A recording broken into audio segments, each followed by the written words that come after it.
Hey friends, welcome back to the channel. Today's video, I'm going to quickly show you how to reset the maintenance light in your Toyota Sequoia. This will also work in a Toyota Tundra. It should be in the years roughly 2008 through 2021.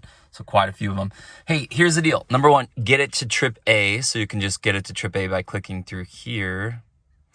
Next, what we're going to do is have the vehicle, right now I have it in the number 2 position, the on position. Now the engine is not on here.